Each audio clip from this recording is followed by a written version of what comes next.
عہدہ گورنر بھی آیا ہوا ہے. یہ بات اگر میں یہاں ذکر نہ کروں تو یہ نوجوان کل مجھے ملامت کریں گے اور یہ موقع مجھے کل تانا دے گا. کل رات ایک دوست نے مجھے فون کیا کہ بھائی آپ کو میں خوشخبری دینا چاہتا ہوں. جناب والا وہ خوشخبری یہ ہے کہ امید ہے کہ ناوگئی سے نگران وزیر اعظم بھی آ جائے گا. میں یہ بھی آپ لوگوں کو بتانا چاہتا ہوں. ناوگئی تحصیل جس میں چارمنگ بھی شامل ہے اور اس کے اٹیچ چمرکنڈ تحصیل بھی ہے وہ گوناگو مسائل سے دوچار ہے. سب سے اہم اور بنیادی مسئلہ آج میں تقریر کر رہا تھا مجھے پانی کا ضرورت پڑا.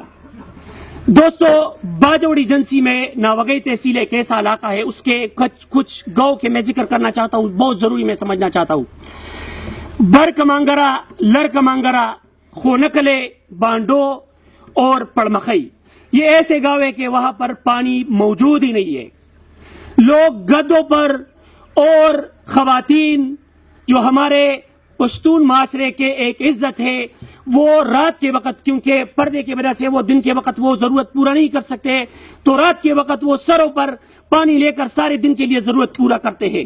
تو یہ افسوس کی بات ہے کہ آج اس ترقی کے دور میں ناوگئی تحصیل جو اس اہم ضرورت سے محروم ہے میں آپ لوگوں کے توسط سے یہ متعلقہ حکام کے ذہن میں یہ لانا چاہتا ہوں اور انشاءاللہ امید ہے کہ آپ اس کو حل کریں گے.